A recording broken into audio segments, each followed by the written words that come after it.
The so-called sword and sandal genre goes all the way back to the earliest days of film, with silent movies like the original Ben-Hur and The Thief of Baghdad offering big-budget spectacle with historical fantasy. When Hollywood started to feel the pressure from television in the early 1950s, the studios turned to such epics to offer something unavailable on the small screen. But the vast majority of these films, movies like The Robe and, of course, Cleopatra, were financial disasters. However, there was one man working on the outskirts of the industry who wanted nothing more than to bring epic fantasy to life, and he knew how to do it without breaking any banks. That man was Ray Harryhausen.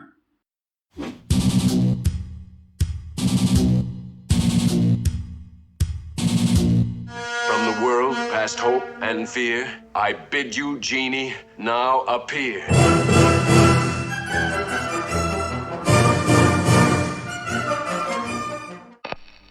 The heroic Sinbad has just returned from a journey to the treacherous island of Colossa, having barely survived an attack by a one-eyed giant.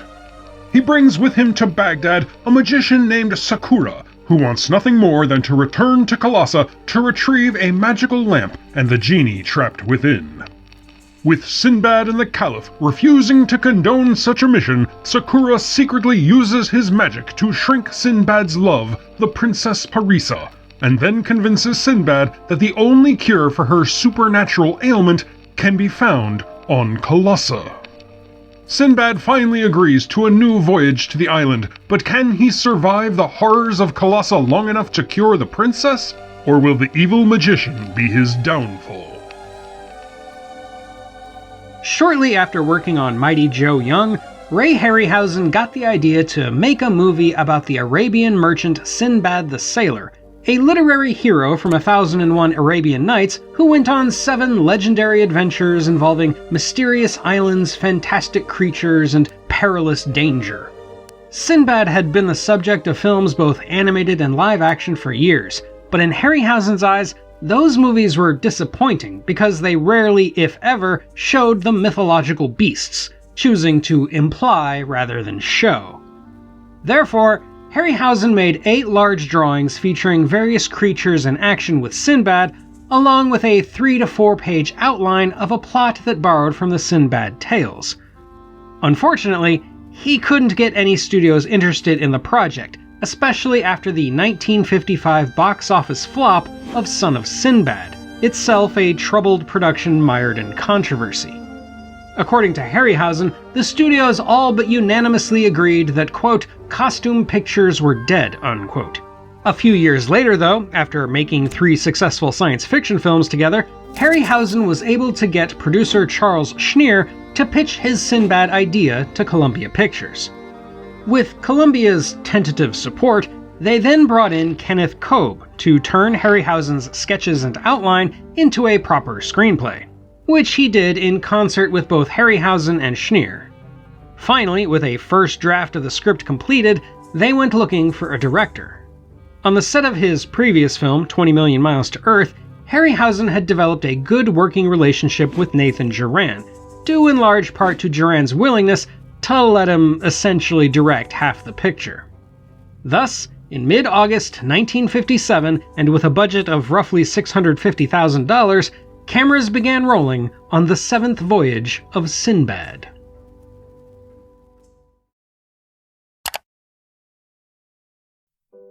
To play the lead role of Sinbad, they cast Columbia's rising star Kerwin Matthews, who had just finished Tarawa Beachhead, another Charles Schneer production, and had long been attached to star in the cancelled Rita Hayworth picture Joseph and His Brothers.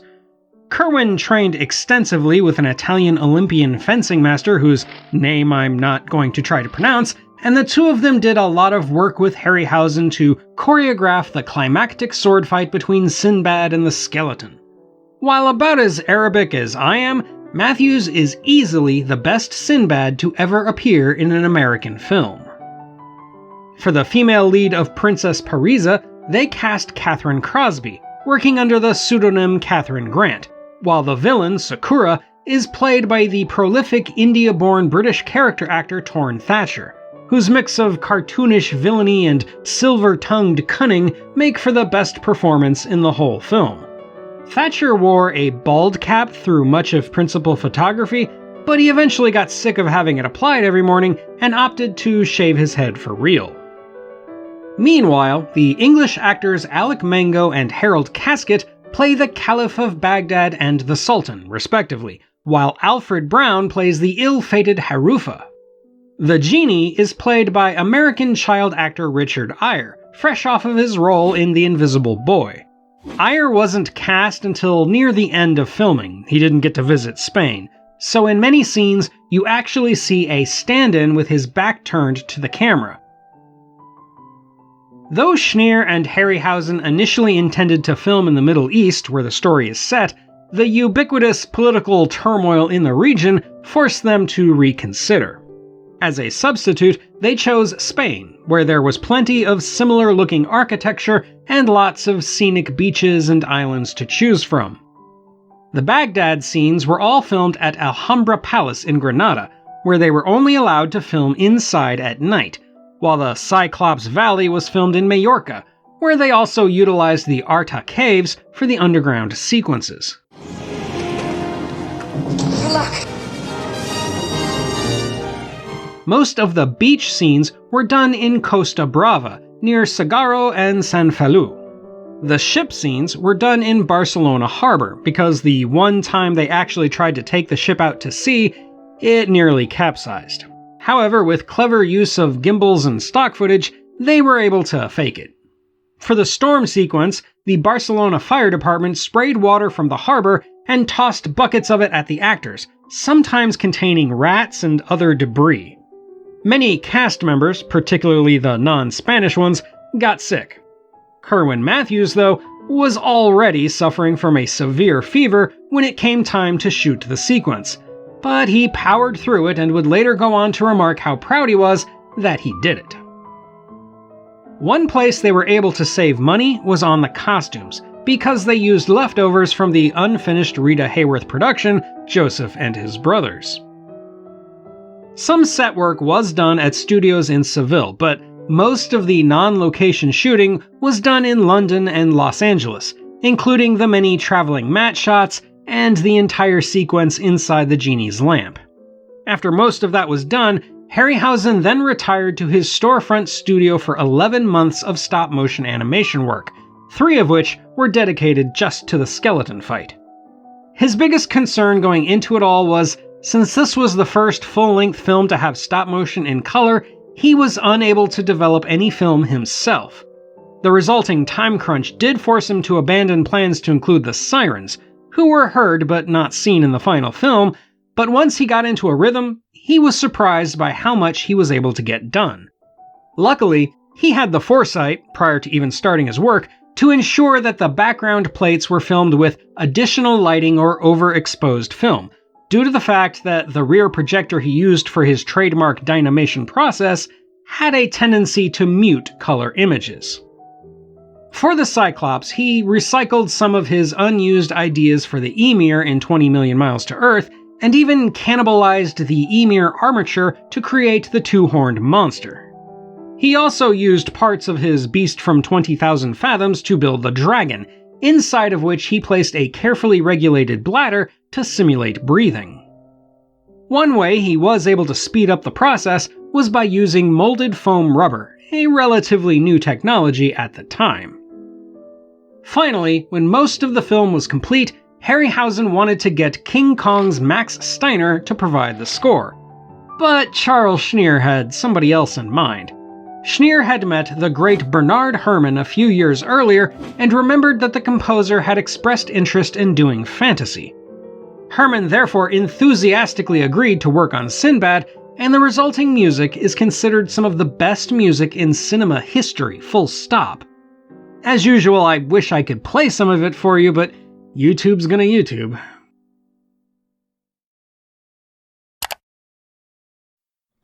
The Seventh Voyage of Sinbad was given a holiday release on December 17, 1958, to glowing reviews that praised the effects, music, and acting.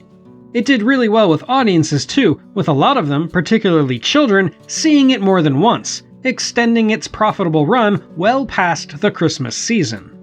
In total, it grossed $6 million in theater rentals worldwide, making it one of Columbia's biggest hits that year.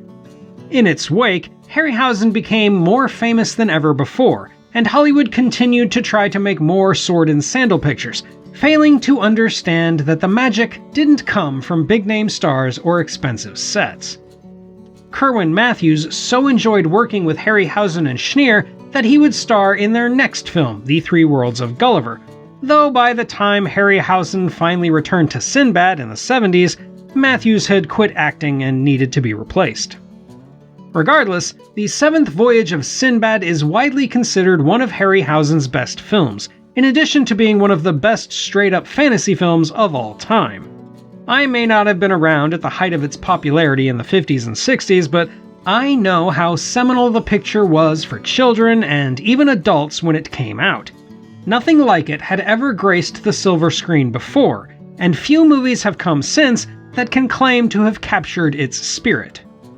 And looking at it objectively, divorced from its legacy, I can still say that The Seventh Voyage of Sinbad is a great film.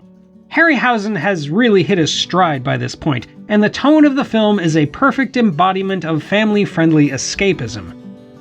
I know quote-unquote modern audiences might get hung up on the ethnicity of the actors or the liberties the story takes with the original tales of Sinbad the Sailor, but those kinds of complaints, while valid, miss the point. This is a movie that can, if you let it, make you feel like an adolescent kid reading old-fashioned stories of swashbuckling heroes, unambiguously evil villains, and magical creatures. It's pure imagination on screen, showing you things you never thought you could see with your own eyes. I know the special effects don't look particularly realistic in the current standard, but when it comes to the stop-motion works of Willis O'Brien, Phil Tippett, and Ray Harryhausen, it's not about realism so much as it is about artistry. Honestly, I'd take 1950s style stop-motion animation over modern computer-generated eye candy every day of the week. Help us escape from this cave. I shall try, O princess. I shall try.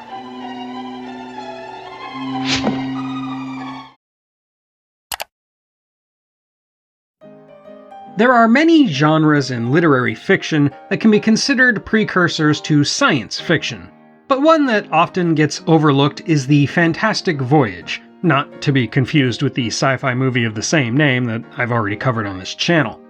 The general premise is that an explorer sets out to visit lands unknown, usually by sea, where they encounter bizarre or magical things such as mythical creatures, unknowable dangers, and utopian societies.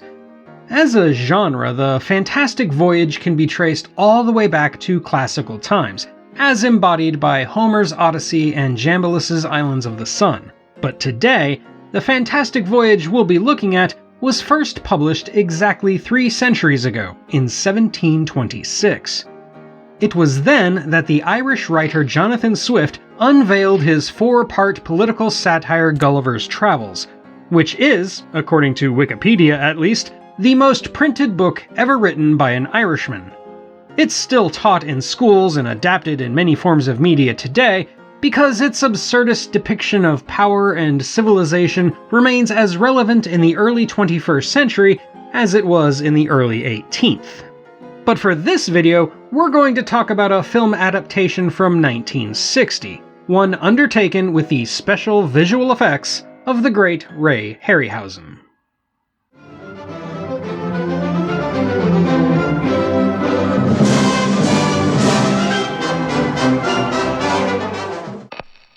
Dr. Lemuel Gulliver is a poor physician who wants to make something of himself, but his fiancée Elizabeth wants him to be happy with what little they already have together.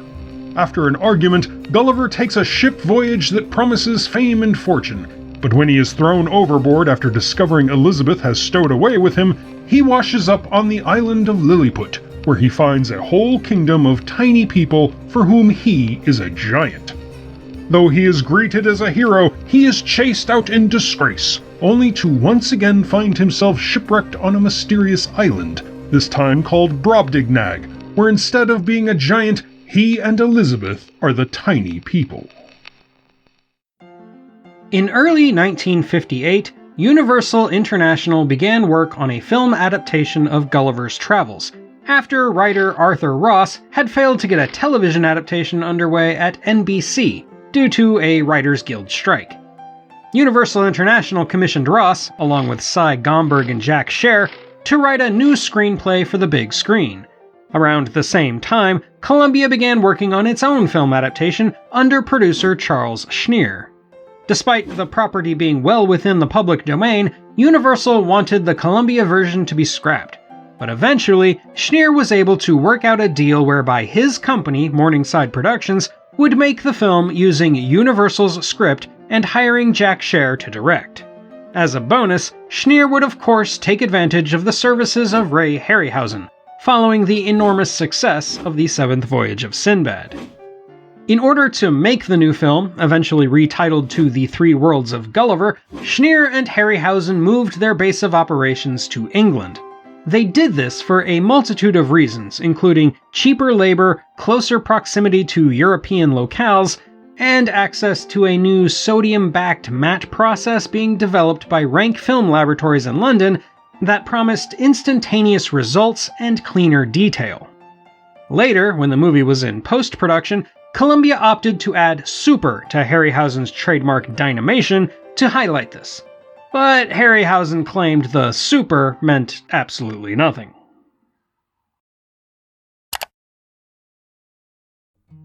For the lead role of Gulliver, Columbia pushed for Danny Kaye, while director Jack Scher wanted Jack Lemmon. However, after both actors turned it down, Schneer turned to Kerwin Matthews, who had played Sinbad in The Seventh Voyage of Sinbad, and was enthusiastic about working with both Schneer and Harryhausen a second time. For his brief alligator fight near the climax, Matthews once again trained under fencing master Enzo Musumeci Greco, hope that pronunciation is close enough, who served as the film's stunt supervisor. But Matthews would later say that by far the most challenging aspect of the movie was being tied down on the beach.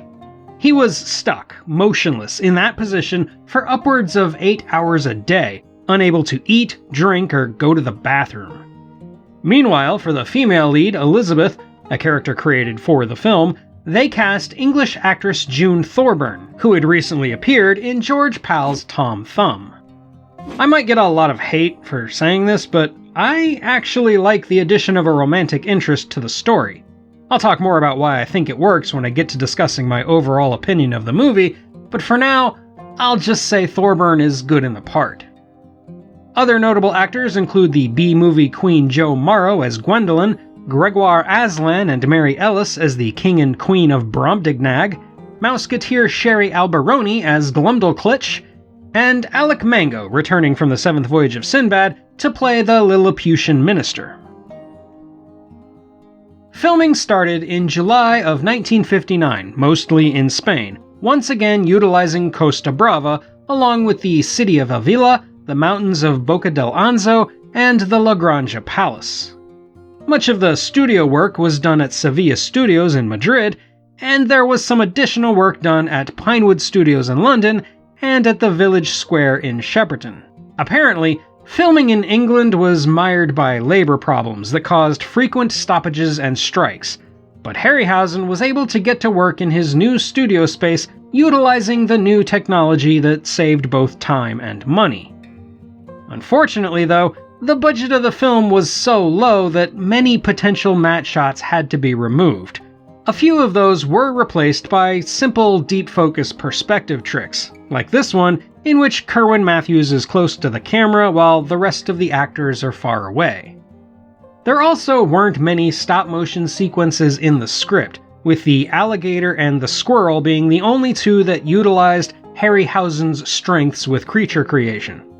The squirrel was made from a real animal that had been taxidermied, and Harryhausen later admitted to being unhappy with the final result, though I think that his unhappiness had more to do with the sound it makes than how it looks. Bernard Herrmann once again returned to score the music, and though The Seventh Voyage of Sinbad is the more iconic of his Harryhausen collaborations, Herman himself would go on to state that The Three Worlds of Gulliver was his personal favorite. I can see why, too, because he gets a lot of opportunities to play around with the sound of size, if that makes any sense, and the music is definitely one of the film's biggest strengths.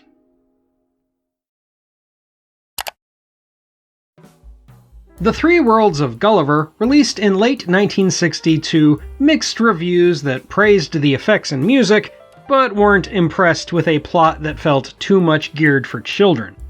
However, as with all Harryhausen films, it did turn a healthy profit, but exact numbers are hard to come by. A sequel was in early development with Arnold Ross writing the screenplay, no doubt based on the second half of the book, but it was quietly dropped, indicating that the box office didn't meet expectations. Nowadays, it is safe to call it one of Harryhausen's lesser films, as it doesn't seem to get the attention that movies like The Seventh Voyage of Sinbad or Jason and the Argonauts get. However, it is fondly remembered by people who saw it as children, either when it first hit theaters or later when it went into heavy circulation on broadcast television. So, I'm not going to say it's a bad movie, because it isn't. It marks an important stepping stone in Harryhausen's career, when he moved to London and refined some of his techniques to a higher standard. And as an adaptation of the first half of the original novel, it's fine. Despite the protestations of purists, no adaptation could probably satisfy. I'll admit, I'm not really a fan of the source material, though I'm glad this movie preserves at least some of its political satire, like the whole egg thing. As a citizen of Lilliput, you must always open your egg from the small end. If it pleases you, I will. It pleases me. And like I said before, I like the addition of a romantic lead, Sumi. This version of the story has a more personal touch, a theme that involves balancing ambition with contentment in one's everyday life. Gulliver starts the story wanting to get rich and famous, but learns through the Lilliputians that being big isn't all it's cracked up to be. However, when he then tries to find happiness in a smaller life, he finds it too to be unsatisfying. Even Elizabeth realizes the importance of such balance by the end, and when the two of them return magically to England in an ending that admittedly makes no rational sense, they seem to have learned important lessons from their experiences, though how they choose to integrate those lessons is left entirely up to the audience. The movie, therefore, stands on its own, separate from a novel more concerned with rebutting Robinson Crusoe and lampooning the Whigs in Parliament than with telling a relatable tale for children of the 20th century. That said, I do have to admit that the movie has some significant flaws. The low budget is apparent on screen, and despite Harryhausen's use of fancy new compositing techniques, the effects actually look worse to me than The Seventh Voyage of Sinbad, although maybe some of that impression comes from the fact that my personal copy is a poor pan-and-scan DVD transfer. Still, what's worse for me than the look of the film is its pacing and baffling plot choices. For instance, the first half of the story involves Gulliver trying his best to return to his lost love, Elizabeth. But then the couple is reunited at the film's halfway point, completely off-screen. Like I said, it's not a bad film. I'll happily watch any of Harryhausen's movies, but I do find it a bit dull, even for a kids' movie. I don't typically accept the notion that it deserves grace for being aimed directly at children, but I can appreciate how the movie works far better through the eyes of a child than it does for an adult. Therefore, and despite my less than glowing review, The Three Worlds of Gulliver is absolutely a fantasy classic. Archers, spear carriers, stand ready. If the giant eats me, the nation goes bankrupt. Whenever I enter the realm of adventure films on this channel, I inevitably get a handful of comments from people complaining that they don't qualify as science fiction. Therefore, let me make it clear why I consider films like King Kong, Journey to the Center of the Earth, and Creature from the Black Lagoon to be sci-fi. They are all about nature, and naturalism is the fundamental philosophical underpinning of empirical science. Many of the greatest scientific minds in human history considered themselves naturalists, most notably Charles Darwin, whose famous On the Origin of Species was translated into French around the same time that Jules Verne was launching his science fiction career with naturalist novels like 5 Weeks in a Balloon and 20,000 Leagues Under the Sea. I get it though. Some people think of classic science fiction as a land exclusively populated by robots and laser beams, spaceships and aliens, but futurism isn't all there is to the genre. I of course love that kind of stuff, but it's important to remember that science fiction can be as much about the mysteries of the here and now as it can be about wild speculations of our future in outer space. Now that I've spent too much time arguing against a handful of commenters I would have been better off ignoring, that brings me to the subject of today's video, a movie based on a rare sequel from the early days of science fiction, one that was clearly influenced by Charles Darwin.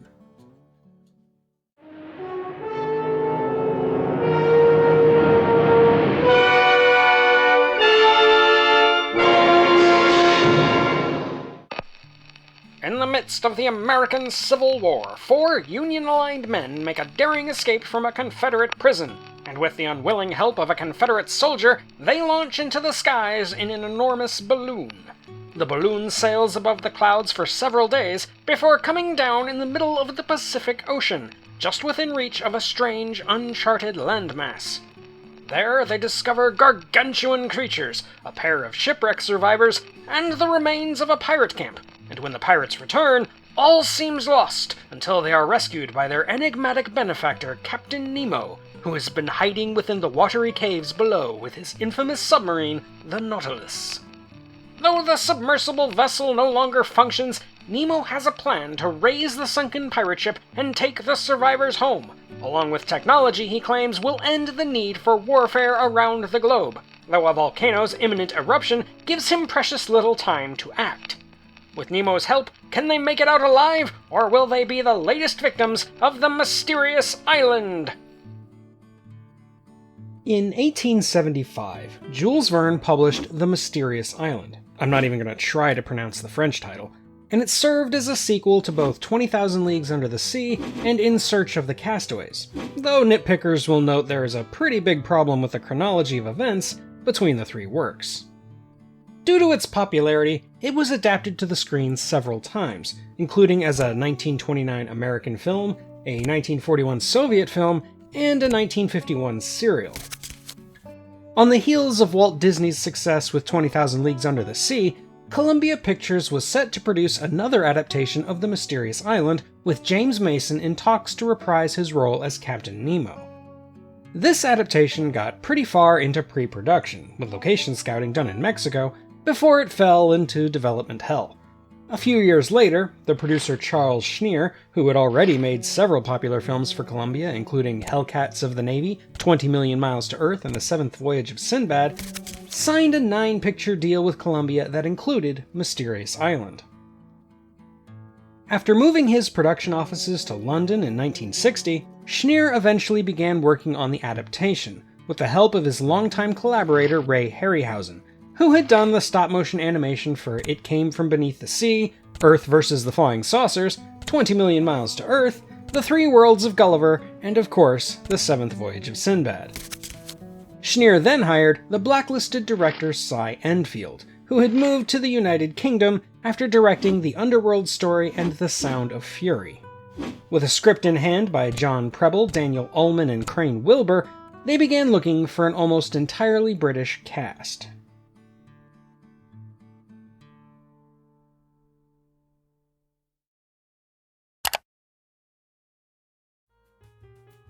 For the crucial role of Captain Nemo, they turned to the Czech-born Herbert Lom, whose real name I am, once again, not even going to attempt to pronounce. Lom was known at the time for The Lady Killers and the 1956 version of War and Peace, and he would go on to achieve popularity for The Human Jungle and the Pink Panther film series. And they will set me free. And then I will kill you. His performance as Nemo could never possibly live up to Mason's performance in 20,000 Leagues Under the Sea, but he does a good job being understated, melancholy, and mesmerizing, though he gets very little screen time, only appearing in the film's final act. The other captain, Captain Harding, is played by theater actor Michael Craig, and the young Herbert Brown is played by the workhorse youth star Michael Callan. The provocative troublemaker Beth Rogan plays the female lead, Alana Fairchild, and Joan Greenwood plays her mother, Lady Mary Fairchild. The war correspondent Gideon is played by All About Eve's Gary Merrill, former husband of Bette Davis. Neb is played by Dan Jackson, and English actor Percy Herbert was cast as the Confederate Sergeant Pencroft. Herbert was initially rejected for his British accent, but after watching the film Suddenly Last Summer multiple times, he practiced a southern accent that, while not exactly convincing, eventually landed him the part. I'm in the Confederate Army, not yours. The arrangement was, once we landed, I stopped being your prisoner. Filming began in the summer of 1960, in various locations throughout Spain that included the Canary Islands, as well as at Shepperton Studios in London. For this film, Harryhausen improved upon his now famous dynamation effects process into what he called super dynamation, though if I'm completely honest with you, I can't really tell the difference. Though Verne's original novel didn't include any spectacular large creatures, early concepts for the film included prehistoric animals, and of course dinosaurs, but before production began, most of those were removed from the script to make way for the giant creatures created by Nemo's unseen technology. The weird chicken-like creature and the giant nautilus-shelled cephalopod were holdovers from these early concepts, kept in merely because they were fun and interesting. There were plans to also include a giant man-eating plant, but due to time and budget concerns, it was never filmed. One sequence that was especially difficult was the crash of the balloon near the start of the film. This was achieved with multiple different effects tricks, mixing live action with miniatures that included a 10-foot-high version of the craft as it plummeted to the ocean below. Shepperton Square, both the real thing and a detailed miniature version of it, stood in for the Virginia outpost where the balloon launches from, and for the giant crab sequence, they used an actual crab shell filled with a stop-motion armature. Harryhausen claims he designed the Nautilus, which was an 8-foot-long miniature, to not look like the Nautilus from Disney's 20,000 Leagues Under the Sea.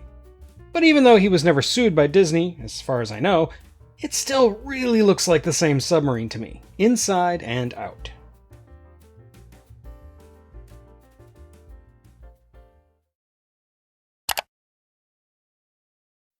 Mysterious Island released in December of 1961, to good reviews and over $5 million in theater rentals, which was an enormous success against its modest budget. It hasn't had the cultural staying power of Disney's 20,000 Leagues Under the Sea, but it is fondly remembered as perhaps the best film adaptation of the source material, especially by the many devotees of Ray Harryhausen, myself included. I will admit, though, that I didn't grow up on this movie. I'm pretty sure I saw it when I was very young, but I didn't really get to know it until I was well into adulthood. From that perspective, Mysterious Island doesn't have as magical a quality to it as other films of this type, though it is still perfectly serviceable as an adventure film and as one of Harryhausen's many great stop-motion showcases. I personally don't find the cast, aside from Herbert Lom, all that interesting, and the film feels much longer than its 91-minute runtime, with a whole lot of fat between the action scenes.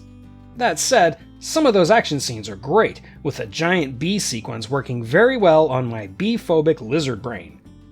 One sequence that doesn't work too well for me is the climactic cephalopod battle, which feels chaotic and disorganized, and not in a good way. It also reminds audiences of the far superior giant squid sequence from 20,000 Leagues, which is an unfair, if inevitable, comparison. Don't get me wrong, this movie is a lot of fun, and I actually appreciate many of the changes the script makes from the novel. I really like the idea of Nemo using the island as a laboratory for gigantism technology, which is very similar to H.G. Wells' Food of the Gods, and I like how the script evolves the character from 20,000 Leagues in ways that are, in my opinion, better than what Verne did. I may have nitpicks, quibbles, and things I think the film could do a little better, but at the end of the day, 1961's Mysterious Island is truly a sci-fi classic. Yo-ho-ho, ain't a bottle of rum. What's wrong with you? Up Sir Jolly Roger! The epic poem The Argonautica, which dates all the way back to the 3rd century BC, is one of the greatest classical archetypes in fiction. It's an adventure that has it all, with a simple man with the simple name of Jason setting out with a crew of legendary heroes in search of a treasure tied to fate and the gods themselves. Along the way, he encounters impossible wonders, bone-chilling monsters, a doomed romance, and unexpected revelations about why he's on the adventure to begin with. So, I have to say, at the risk of sounding like a stereotypical old man, that it's a shame that schools don't tend to teach it anymore. The Argonautica, like most ancient myths from around the world, is an important part of our cultural history, and any generation raised without these well-worn tales of legend is missing enormous context for how we see the world as it is today. One man who understood this was, of course, Ray Harryhausen, who fell in love with the Argonautica and other stories like it at a very young age. Therefore, after 2 decades of honing his craft and becoming a master in his own style of storytelling, he knew what he wanted to do next. He wanted to bring the ancient tale of Jason and the Argonauts to life, in order to excite children of the next generation and remind adults of his own what fiction makes possible. No man can tell you how to find the fleece. Is it not time you asked the gods?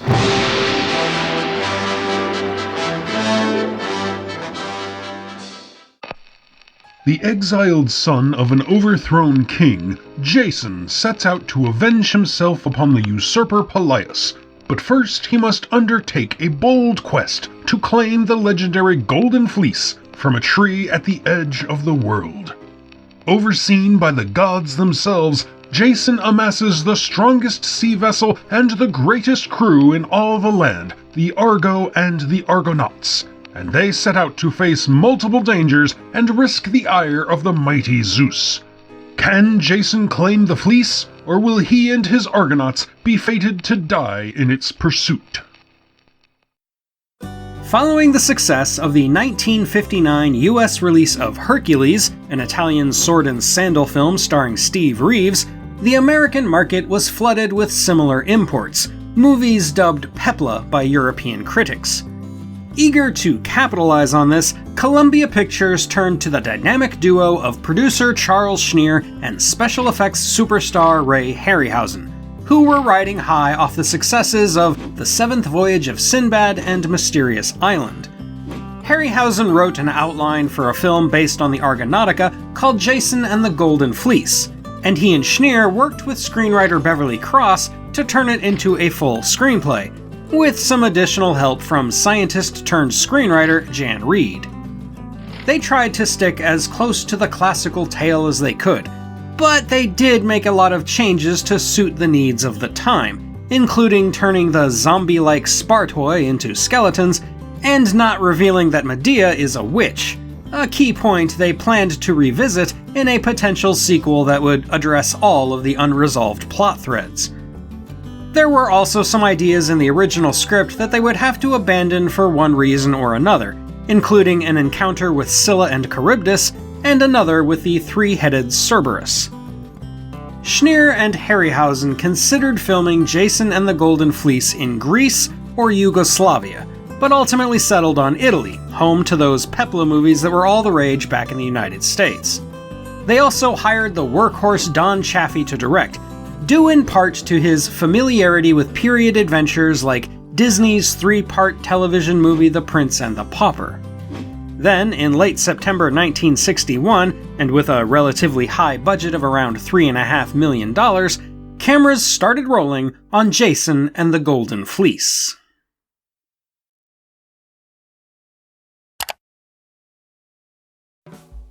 Since the movie was a British production, the majority of the main cast is made up of British actors. However, after briefly considering a young Terence Stamp, the lead role of Jason was given to an American, the St. Louis native Todd Armstrong. This would prove to be Armstrong's biggest role, but I guess his accent was too American because his dialogue was entirely dubbed over by English actor Tim Turner. It's pretty weird to me though, because Jason's dubbed voice still sounds American, or at least like an Englishman trying his best to do an American accent. The fewer who go, the less can get caught. Now, what's the fewest you can think of? One, of course. Right. I accept your advice. The female lead, Medea, who doesn't even appear until 69 minutes into a 104-minute movie, is played by another American, Nancy Kovac, who viewers of this channel will probably recognize as Nona from the classic Star Trek episode A Private Little War. However, like Armstrong, her voice was dubbed over by a Brit, this time Eva Haddon. I still don't understand why the two leads were dubbed over, it's distracting at best, but at least Haddon sounds British. Where have you come from? Thessaly. But that's the other side of the world. Probably the most talked about casting decision was Nigel Green as Hercules. Harryhausen wanted to avoid the stereotypical strongmen who usually played the character, most notably the aforementioned Steve Reeves, because he felt Hercules was more well-rounded than just raw strength. While many critics back then didn't like this decision, I personally think Nigel Green's Hercules steals every scene he's in, and his departure halfway through the film is the most gut-wrenching part. Other notable actors include Lawrence Nesmith as Argus, Niall McGuinness as Zeus, future Poseidon Jack Gwillem as King Aeetes, future Second Doctor Patrick Troughton as Phineas, future Sherlock Douglas Wilmer as Polias, Hammer veteran Michael Gwynn as Hermes, and finally, Pussy Galore herself, Honor Blackman, as Hera. Filming took place mostly in and around Palinuro, Italy, along with a few different ruins in Paestum, including one of the temples of Hera, where the filmmakers got special permission to do their work. The Argo cost a whopping $250,000 to build, and it ran on 3 large engines hidden beneath the wooden veneer. Some pickup filming was done back in England, where, after principal photography wrapped in February of 1962, Ray Harryhausen got to work as a one-man effects team on the stop-motion animation. Among his memorable creations for Jason is the giant Talos, reimagined as an homage to Sergio Leone's The Colossus of Rhodes, the harpies that endlessly torment poor Phineas, and the incredibly complicated 7-headed Hydra that guards the Golden Fleece. Still, by far the most impressive sequence is the extended skeleton fight, an evolution of the singular skeleton battle in the 7th Voyage of Sinbad. Jason and his companions fight 7 skeletons in total, across multiple shots, and it reportedly took Harryhausen over 4 months to complete the entire sequence, with some full days of work only amounting to half a second of screen time. Bernard Herrmann once again returned for his 4th and final Harryhausen collaboration, and, as usual, his score is excellent. Jason and the Golden Fleece was renamed to Jason and the Argonauts just 3 months prior to its release in June of 1963, to mostly positive reviews. It was a big hit throughout Europe, in Australia, and in Japan, but it failed to do great business in North America, where it earned a respectable but disappointing $2 million in theater rentals. This probably had a lot to do with the fact that it released 1 week after Cleopatra. The movie was a financial success on the worldwide market, and would, in the years that followed, find enormous success on American television. But given its hefty price tag and the uncertainty that followed high-profile failures from a lot of Hollywood historical epics, plans for a sequel were dropped. Harryhausen still intended on finishing the story. Jason and the Argonauts was his personal favorite of all his films, but by the time sword and sandal movies were big again, he was too busy with his Sinbad sequels to give it a go. Instead, some of his ideas for the Argonauts sequel would find their way into his final film, 1981's Clash of the Titans. Yes, I plan to cover that one too, but it'll have to wait until my next Fantasy February. Now, in all deference to the great Harryhausen, if I have a favorite movie of his, it might also be this one. It has all the awe and wonder of the 7th Voyage of Sinbad, along with a story rooted in antique tales for which Harryhausen shows abundant reverence. The archetypal characters and action set pieces are just small facets to a greater whole, and as such, Jason and the Argonauts hits a chord not even Harryhausen hits very often. To explain what I mean, I'm gonna have to get all academic and pretentious on you. I hope you don't mind. The main theme of the movie is about the nature of free will in a world of gods. The opening scene demonstrates this beautifully when Pelaius is told he is fated to win the battle, so he throws away his sword, only to pick it back up when it's foretold there is still danger in his future. You see, if he believes in the gods and trusts in their designs, he has no need for the sword, but he wants it anyway, which is indicative of an underlying tension throughout the entire tale of obedience versus freedom. Pelaius is given the favor of the gods, but rejects Zeus when he learns that the favor is not eternal. Similarly, Jason rejects Zeus's offer of help, which earns the gods' respect, while Phineas is a character who is brutally and mercilessly punished for daring to misuse gifts given to him by Zeus. Jason chooses to help Phineas, risking the ire of his god, and then Medea pleads to her own goddess, Hecate, so that she might find a way to do what she wants without defying her. The results of all these choices made by mortal men and women reveal the gods to be inconsistent and temperamental, as though they are indifferent to the plight of humanity. They consider the mortal world no more consequential than a board game, and as Hermes admits, they even quarrel amongst themselves over their attitudes towards people. Therefore, if the gods are no more beneficial to a man's life than the vagaries of chance, they might even be less forgiving, there is little point in following them. This is why Zeus is keenly aware that he and the rest of the gods of Mount Olympus will inevitably become irrelevant. Consider the fact that Jason arrives in Colchis to take the Colchians' gift of the gods away from them, which they believe will leave their lands wallowing in despair. This is Jason essentially taking away their religion, dragging them towards a godless future. Maybe the Golden Fleece could be seen as being representative of faith itself, something Jason lacks but yearns for, and which he can only claim by stripping it from others. It's a soothing blanket to keep the cold air of harsh reality at bay, which is why it's a literal fleece, and why it, quote, has the power to heal, unquote. Either that, or it just represents raw power, but that's a bit too pedestrian and boring for me. Either way, there is a deep vein of meaning beneath the text, a metaphysical thought experiment that dares to ask why we abandoned the gods of myth. Was this always present in the ancient tale of the Argonauts? I'm not enough of an expert in Greco-Roman mythology to answer that question, but I can say, in all the great myths of old, you can see mortal men trying to break free from the cruel and petty whims of indifferent gods. And I think that's why it's important to keep telling these stories, to keep adapting them for an ever-evolving world. Jason and the Argonauts, therefore, is more than just a special effects spectacle to entertain audiences. It's a reminder of who we are and what it means to strive for things greater than ourselves. The Golden Fleece, then, isn't the point, it's ultimately just a MacGuffin, like how our goals are never as important as the lives we live and the monsters we vanquish trying to achieve them. If I meet a girl with a firm leg, a full bosom, and a warm heart, let no man try and stop me.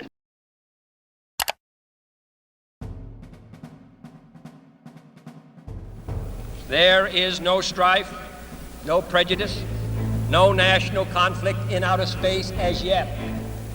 Its hazards are hostile to us all.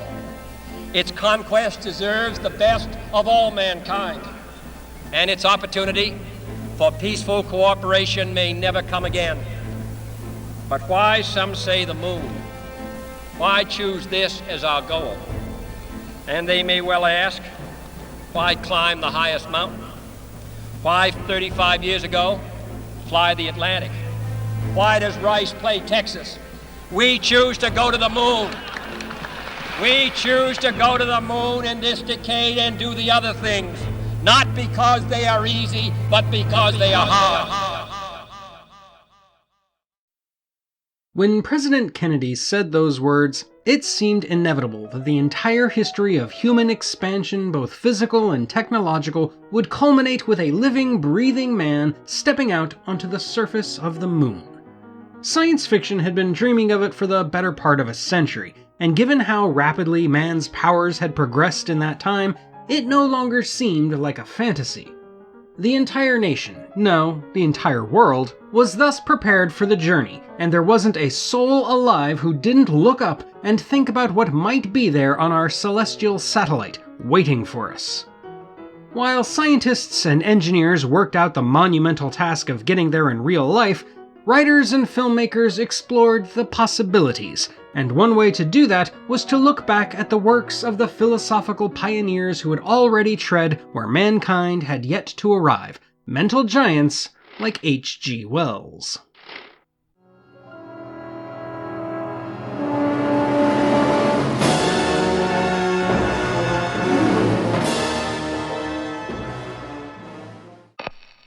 An international team of astronauts has finally landed on the moon. Prepared to plant Earth's flag as the first men to ever reach the lunar surface, they discover to their shock that theirs is not the only flag. This begins the unraveling of a secret long forgotten of 3 people who managed to precede them by over 60 years, and when they track down the sole survivor of this Victorian-era trip to the moon, they learn a harrowing story of fantastic material science, of an advanced alien civilization, and of a narrow escape from permanent captivity. With the threat of unseen dangers lurking beneath their feet, should the astronauts have dared to travel to our sister world? It took only 16 minutes to change the world. Ask anyone what the most influential and important science fiction film of all time is, and you'll likely hear talk of Star Wars, 2001, The Day the Earth Stood Still, and more. But in reality, there can only be one answer, and it is George Méliès's A Trip to the Moon, a roughly 16-minute short film made at the dawn of the 20th century that demonstrated the endless possibilities of film as an artistic medium. While certainly not the first film or even the first famous film, A Trip to the Moon is nevertheless the movie we think of most when we think of the birth of cinema, with that iconic shot of the space capsule on the face of the moon, a permanent symbol of how it all started.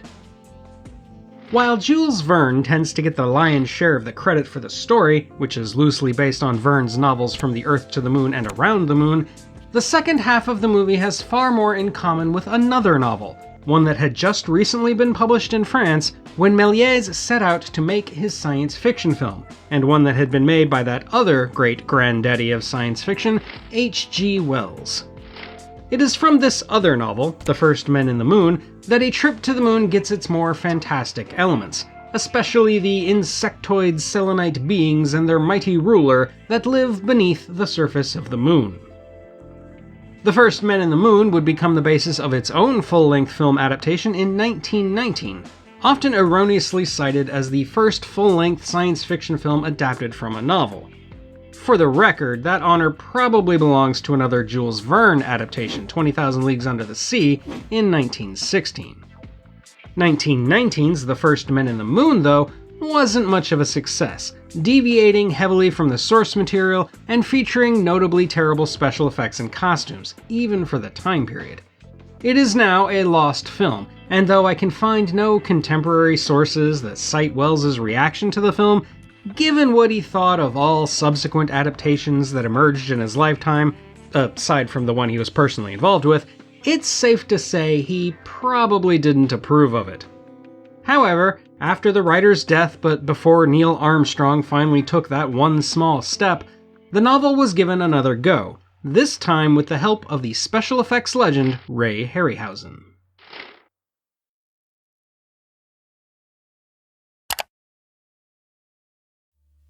In the late 1950s, following the successes of The Beast from 20,000 Fathoms, It Came from Beneath the Sea, and The Seventh Voyage of Sinbad, Ray Harryhausen convinced his production partner Charles H. Schneer to purchase the rights to H.G. Wells's The First Men in the Moon from H.G.'s son, Frank Wells. Schneer's heart wasn't totally in it though, and a few years later, while working on Jason and the Argonauts, Harryhausen was under the impression that his next film would be based on a different H.G. Wells story, The Food of the Gods. Then Harryhausen met with Nigel Kneale, the writer behind the Quatermass Experiment, who was also a fan of the first Men in the Moon and had the idea to frame the story around the timely plot device of a modern moon landing. With Kneale's help as screenwriter, Harryhausen was finally able to convince Schneer to produce First Men in the Moon, and thus, once Jason and the Argonauts was completed, First Men in the Moon became their next project. To direct, they hired Nathan Joran, who had also directed the previous Schneer and Harryhausen pictures 20 Million Miles to Earth and The Seventh Voyage of Sinbad, as well as directing previous review topic The Deadly Mantis. When it came to casting, the script only had 3 main characters: the 2 male leads from the original book, Bedford and Caver, along with an added love interest, possibly a holdover from the 1919 version. To play the gruff and acerbic Bedford, they cast Edward Judd. Given Judd's notorious reputation for being arrogant, mean-spirited, and difficult to work with, it's pretty spot-on casting. Columbia Pictures, which had signed him to a 3-picture deal following his performance in Val Guest's The Day the Earth Caught Fire, had high hopes for the actor to become a leading man, but his on-screen behavior relegated him to mostly television roles and soap operas. The scientist Caver is played by Lionel Jeffries, a comedic character actor who had previously appeared in The Quatermass Experiment, The Revenge of Frankenstein, and The Trials of Oscar Wilde. He tended to play characters much older than himself, and Caver is no exception, as Jeffries was only in his mid-30s at the time of filming. Both Jeffries and Judd had difficulty with the heavy reliance on visual effects, because in those days, it was much more unusual to act on a half-blank set covered by matte screens, and they didn't get along well with director Nathan Joran, who was more of a technical director than an actor's director. As for the aforementioned female lead, Kate Callender, she is played by Oscar-nominated American actress Martha Heyer, who had supporting roles in Sabrina and Some Came Running, among much else. Other notable actors include Miles Mallison as the registrar, Gladys Henson as the nursing home matron, and a walk-on cameo by Peter Finch, who happened to be working on another film nearby when the actor originally slated to play the bailiff, William Rushton, failed to appear. After months of pre-production that included Schneer and Harryhausen each visiting NASA to consult on the project, filming on First Men in the Moon began in October of 1963. Though location scouting had taken place in Spain, the entire movie was filmed at Shepperton Studios outside of London. Schneer decided that the film should be shot in widescreen Panavision, which made things both difficult and prohibitively expensive for Harryhausen and his trademark Dynamation process. Though nearly a year of post-production was given to Harryhausen to do the effects, he would ultimately have to whittle down his ambitions for the project to just 3 primary sequences, none of which he was ultimately happy with, and he would voice grave dissatisfaction with having to use children in suits for some of the Selenite creatures. As a result, it was the only time he ever worked in Panavision, and though he does talk fondly of it, he considers First Men in the Moon one of his lesser works.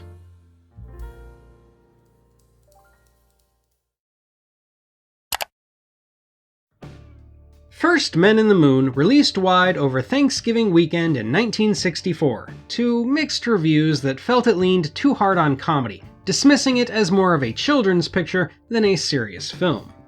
And though it was reasonably successful in Great Britain, it didn't take off in North America, where it only grossed $1.6 million in rentals, $500,000 less than the filmmakers' previous effort, Jason and the Argonauts, and only half of the gross of 1958's The Seventh Voyage of Sinbad.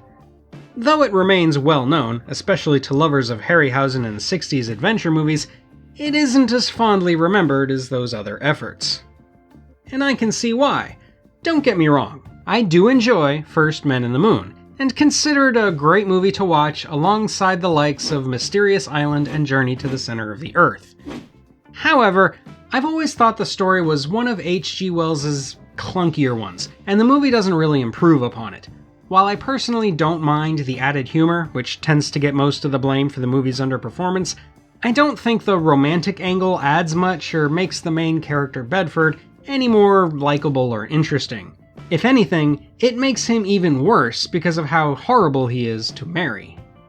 I also feel like one of the book's strengths, its fantastic imagery of, for example, wild plants growing rapidly in the light of the lunar morning, is lost. Yes, it would be an anachronism, and yes, the budget was already stretched beyond reason, but a few crystals and a single moon cow don't make up for the many amazing and interesting things Wells describes in the novel. Perhaps it should have embraced the scientific inaccuracies of the story, because, after all, it's not like they're any more egregious than the idea of a kingdom of aliens living beneath the regolith. Besides, given how the story ends, would it really have been that difficult to say that plants and a rudimentary atmosphere used to exist on the surface, but that, like the Selenites, they had since gone extinct? But since we're talking about the ending, let's talk about British colonialism, one of the primary allegories of both Wells's book and this adaptation.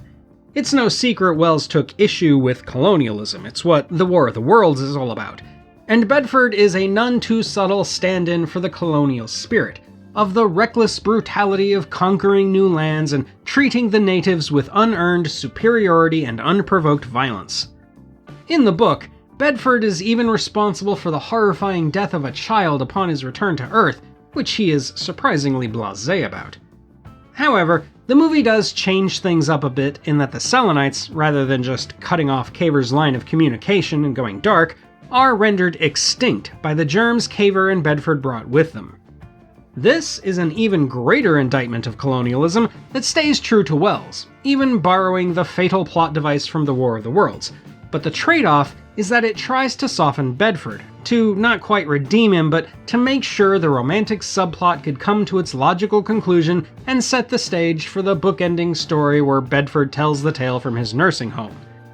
And as for that book-ending story where astronauts land on the moon believing themselves to be the first ones only to discover they're not, it may have been the linchpin that made the story more palatable for Schneer, but it also works against the anti-colonialist message of the story. If it is meant to capitalize on the race to the moon that defined the 1960s, it feels more like an indictment than it is a celebration. Sure, the accidental genocide of an alien species is treated like little more than the punchline to a tonally awkward joke to close out the movie. He did have such a terrible cold. But it makes for an uncomfortable message relating to mankind's desire to explore, the very thing JFK was waxing poetic about in his speech. I'm not opposed to a provocative subtext, even in a movie that presents itself as a family-friendly fantasy adventure, but here, it feels unintentional, as though they wanted to keep the story's anti-colonial message but also wanted to excite audiences about traveling to the moon, a contradiction they couldn't quite fix, assuming they even noticed it. Then again, maybe I'm just reading too much into it. It wouldn't be the first time. As I said, I do enjoy the movie and I do love Harryhausen's effects, specifically the Selenites, but I guess I nitpick because I think it could be better. As adaptations of H.G. Wells' stories go, it's definitely not the worst, and I respect it for trying to be as true to the story as it can while also updating it for the sensibilities of its time. I may take issue with some of its choices, but First Men in the Moon is absolutely a sci-fi classic. Ladies and gentlemen, this is a solemn moment. Liberty is at hand. Goodbye, Gwendolen. Bye, Victoria. Bye. Thank you. I shall always be grateful for everything you've done.